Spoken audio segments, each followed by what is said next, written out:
आजकल एक रील बहुत वायरल हो रही है जिसमें लेडीज़ ये दिखाती हैं कि मैं जॉब छोड़कर बहुत खुश हूँ, मुझे ये टेंशन हो रहा है कि मैं चाय में आज क्या बनाऊँ, नाश्ते में क्या बनाऊँ, खाने में क्या बनाऊँ। बहुत अच्छी बात है, वेरी गुड। ये छोटी-छोटी क्यूट जो आपको स्ट्रेस हो रहा है, अच्छी बात है। पर ये क्यूट स्ट्रेस जो है ये कितने दिन के लिए है? हो सकता है कि आपके हस्बैंड बहुत अच्छा पैसा कमाते हों, आपको बहुत अच्छी लाइफ़स्टाइल आपकी बहुत अच्छी हो। पर एक टर्म होता है कल्चरल इफ़ेक्ट। कल्चरल इफ़ेक्ट का मतलब कि कोई एक काम को शुरू करता है और उससे बहुत सारे लोग प्रभावित होते हैं। बहुत सारे लोग मीन्स कि एक जनरेशन प्रभावित होती है। इसका सबसे बड़ा उदाहरण मैं इंग्लिश को दूँगी। जैसे कि हम हिंदी और संस्कृत से ज़्यादा इंटरेस्टिंग इंग्लिश नहीं है, पर हम सब इंग्लिश के दीवाने हैं। इसलिए कि इंग्लिश को शुरू से ही बता दिया गया कि इंग्लिश अच्छा है, अच्छा है, अच्छा है। कल्चरली उसको सबके ऊपर थोप दिया गया और धीरे-धीरे इंग्लिश ने सब कुछ रिप्लेस कर दिया, हिंदी को, संस्कृत को, रीजनल लैंग्वेजेस को, जो भी था। चलिए, वो हो गया। इंग्लिश इज़ अ लैंग्वेज, पढ़ाई का पार्ट है। सेकंड, अभी बहुत ट्रेंडिंग है कोरियन ब्यूटी। ज़रा आप मुझे ये बताइए कि जो बंदा कोरिया में रह रहा है, वो कोरियन स्किन उसकी नेचुरली है, उसके खाने-पीने से, उसके लाइफ़स्टाइल से। अब क्या आप एक क्रीम सिर्फ लगाकर सुपरफिशियल प्रोडक्ट से आप इंटरनली किसी की स्किन को इतना ग्लो करा सकते हैं फॉर मतलब लॉन्ग टाइम के लिए? हो सकता है 1 दिन 2 दिन तो ऑब्वियसली। और अगर आप ऐसा करा रहे हैं तो क्या इसका कोई साइड इफ़ेक्ट नहीं है? वो ज़रूर है। ठीक है, आपकी कोरियन ब्यूटी वाली जो क्रीम, जो night cream, day cream, mask, face pack and all जो भी है बहुत इफ़ेक्टिव है। क्या ये जो बहुत डार्क कॉम्प्लेक्शन वाले लोग हैं उनके लिए भी उतना ही इफ़ेक्टिव है जितना नॉर्मल कॉम्प्लेक्शन वालों के लिए है? पर तब भी हमने कोरियन ब्यूटी सुना, ग्लास ग्लोइंग स्किन सुना और उस चीज़ को खरीद लिया, देख लिया, ले लिया। अभी सबको कोरियन ब्यूटी चाहिए, सबको कोरियन स्किन चाहिए, सबको वो प्रोडक्ट चाहिए जिससे कि उनको कोरियन ब्यूटी मिले। गुड। तो ये है कल्चरल इफ़ेक्ट। हमारी दादी-नानी उपना लगाती थी और मुझे नहीं लगता कि हमारी स्किन से ख़राब उनकी स्किन थी, इवन बेटर थी। पर अब हमें कोरियन ब्यूटी चाहिए तो हम प्रोडक्ट्स खरीदते हैं। थर्ड है, आजकल जो मिलेट्स हमें पैक होके मिलते हैं, ओट्स पैक होके मिलते हैं। हम स्टार्टिंग में ओट खाते थे, सत्तू पीते थे, तो हमें क्या बोला गया कि नहीं नहीं, ये सारी चीज़ें गँवार लोग ऐसा खाते पीते हैं। अच्छे लोग तो सोफिस्टिकेटेड जो लोग हैं वो गेहूँ का आटा खाते हैं, चावल खाते हैं तो वाइट पॉलिश चावल खाते हैं। वो जो घर का कूटा हुआ चावल है वो अच्छा नहीं है। हमने खाना शुरू किया, कल्चरली सभी लोगों ने खाना शुरू किया।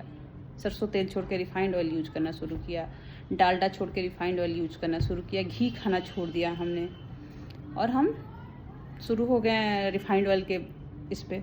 उस समय हमें किसी ने नहीं बताया कि रिफाइंड ऑयल जो हम खा रहे हैं इसका नुकसान भी है। अब जब सबके किचन में सरसों तेल रिप्लेस हो चुका है रिफाइंड से, तब ये हमें बताते हैं कि नहीं, रिफाइंड ऑयल जो है उसके ये नुकसान है। अब आप रिफाइंड छोड़िए और फिर सरसों तेल, घी और ये खाना शुरू करिए। लास्ट जो कि अभी मैंने बात करी थी लेडीज़ का, जो ये दिखाती हैं कि मैं अपने हस्बैंड के पैसे पे मौज कर रही हूँ। बहन, हो सकता है आप बहुत मौज कर रही हैं, बहुत अच्छी बात है। पर भारत की 80% लेडीज़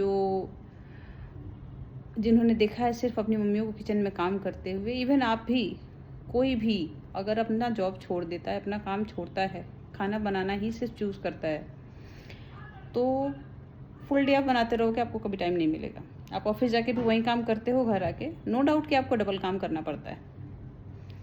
खाना भी बनाना पड़ता है, घर भी देखना पड़ता है और ऑफिस भी देखना पड़ता है। बट जस्ट इमेजिन कि आपने छोड़ दिया जॉब और आप सिर्फ और सिर्फ खाना बना रहे हो, घर देख रहे हो, तो उससे होता क्या है कि आप सब डिपेंडेंट तो रहते नहीं हो, पैसे आपके पास होंगे नहीं, हस्बैंड से मांगोगे। तो कोई भी लेडी जिसका हस्बैंड बहुत कमा रहा है, क्या वो मुझे ये श्योर कर सकती है कि वो अपने हस्बैंड के पैसों के कुछ पार्ट्स को अपने पेरेंट्स को दे सकती है, अपने पेरेंट्स पे खर्च कर सकती है और उसका हस्बैंड उसे कुछ नहीं बोलेगा? या उसके पेरेंट्स उस पैसे को एक्सेप्ट करेंगे? नहीं करेंगे। इंडियन कल्चर में ऐसा नहीं होता कि दामाद का पैसा कोई ले। हाँ, बेटी कमा रही है तो मे बी माता पिता थोड़ा ना हाँ कह के ले लें, पर दामाद के पैसे को वो नहीं लेंगे और ना ही मेरे ख्याल से बहुत सारे दामाद दे पाएंगे। बिकॉज कि कोई इतना नहीं कमाता कि भाई अपने पेरेंट्स को भी दे पैसे, दूसरे के पेरेंट्स को भी दे पैसे। तो फर्स्ट तो आपको इसके लिए भी थोड़ा पैसा अर्न करना पड़ता है। सेकेंडरी कि आप घर से थोड़ा निकलते हो, दूसरे लोगों से मिलते हो, जो कि आपकी मेंटल हेल्थ के लिए बहुत ज़रूरी है।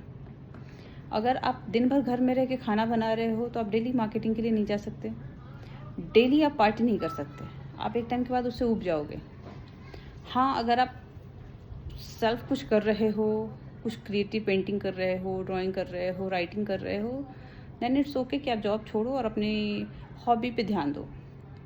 बट जैसे आप घर पे रहना शुरू करते हो, सारी हॉबीज़ ख़त्म हो जाती हैं। दिन भर आपको कपड़ा, बर्तन, खाना, मेड एंड जो भी है वो सारी चीज़ें देखनी पड़ती हैं। आपका पूरा दिन ख़त्म हो जाता है।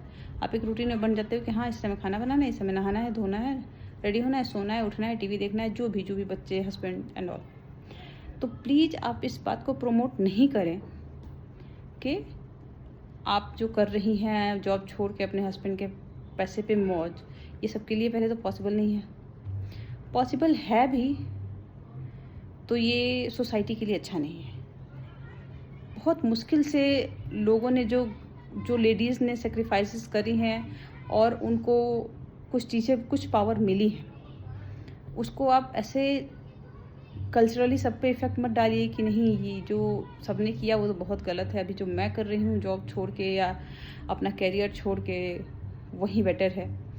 तो ये में भी बेटर हो सकता है आप लोग बहुत वायरल हो जाएं, बहुत अच्छी बात है, पर ये बाकी लेडीज़ के जीवन में भी थोड़ा भी इफ़ेक्ट अगर डालता है। जैसे कि मैंने देखा कुछ दिन, मैंने भी सोचा कि सही तो बता रही है कि खाना भी हम ही बनाएं, काम भी हम भी करें, जॉब भी हम भी करें। पर फिर मुझे लगा कि जॉब करने के नुकसान तो बहुत हैं, पर कुछ फ़ायदे हैं जो हमें घर पे बैठे बैठे कभी नहीं मिलेंगे। तो इसके लिए जॉब करना लेडीज़ के लिए बहुत ज़रूरी है। हाँ, अगर आप बहुत ज़्यादा अच्छा कमा रही हैं तो अपने हस्बैंड को बोल दो कि भैया तुम बैठ जाओ घर पे, बैठे तो ठीक, नहीं बैठे तो ही ठीक है। पर दूसरों को इंस्पायर मत करो कि नहीं हस्बैंड बहुत कमा रहा है, बेचारा हस्बैंड भी बाद में परेशान हो जाएगा जब पैसे की कमी आएगी तो। That's all. बाकी कल्चरल इफ़ेक्ट तो आप समझ ही रहे हैं।